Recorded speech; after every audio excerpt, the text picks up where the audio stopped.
2014 ఎన్నికల తర్వాతన చాలా ఘనమైనటువంటి విజయం సాధించామన్నటువంటి ఫీలింగ్లో ఉన్నటువంటి జగన్మోహన్ రెడ్డి, అదే విజయం సాధిస్తామనుకున్నటువంటి ఫీలింగ్లో ఉన్న జగన్మోహన్ రెడ్డి ఓటమి పాలు కావడం జీర్ణించుకోలేకపోయారు. ఆ తర్వాత 2 ఏళ్లకే రోడ్డెక్కి పాదయాత్ర ప్రారంభించారు కాకినాడ నంద్యాల ఉదంతాలతో. ఆ తర్వాత విజయం సాధ్యమైంది. అయితే 2019 విజయం తర్వాతన బయటికి రావడం మానేశారు. అప్పుడప్పుడు నెలకొకసారి ఏదో ఒక ప్రభుత్వ కార్యక్రమానికి గట్టిగా తప్పించి బయటకు వచ్చేవారు. కార్యకర్తల ఫీడ్బ్యాక్ పోయింది, ప్రజల ఫీడ్బ్యాక్ పోయింది, ప్రజల్లోకి రారన్నటువంటి ఫీలింగ్ చాలా బలంగా పడిపోయింది.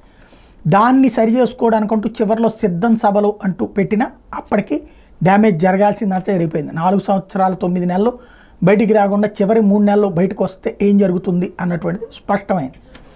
సీన్ కట్ చేస్తే ఇప్పుడు సొంత పార్టీ కార్యకర్తలు దెబ్బలు తింటున్నారు, తలకాయలు పగులుతున్నాయి, ప్రాణాలు కోల్పోతున్నారు, ఆస్తులు కోల్పోతున్నారు, విధ్వంసం జరుగుతోంది. ఆయన బయటికి రావట్లా. ఒకనాడు తన తండ్రి చనిపోతే గుండెలు ఆగిపోయినాయి అని ఓదార్పు యాత్రలు చేసిన మనిషి ఇప్పుడు తన వాళ్ళని కాపాడుకోవాలి కదా, బయటికి రాడు, పరామర్శించడం. చంద్రబాబు గారిని చూడండి, లోకేష్ గారిని చూడండి, ఆ పార్టీ టీముల కింద ఏర్పాటు చేసి వైసీపీ వాళ్ళు వలన ఎవరన్నా ఇన్సిడెంట్ జరిగినటువంటి సందర్భంలో వాళ్ళు ఇళ్ళకెళ్ళి పరామర్శించారు కదా. అరెస్ట్ చేస్తే పోలీస్ స్టేషన్ దగ్గరికి పరిగెత్తుకుంటూ తెలుగుదేశం టీం లాయర్లు వెళ్ళి చూసుకునేవాళ్ళు కదా.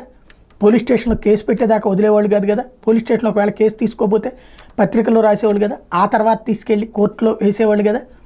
హైకోర్టుల చేత ఎన్నిసార్లు మొట్టికాయలు తగిలినాయి. ఇక్కడ అసలు ఏమీ లేదు, అట్లాంటి ఒక సిస్టమ్ లేదు, నెట్వర్క్ లేదు. ఆయన బయటికి రాడు, పరామర్శించడు.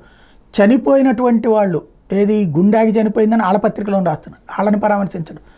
లేదా ఎవరైతే దెబ్బలు తిన్నటువంటి వాళ్ళని పరామర్శించడు.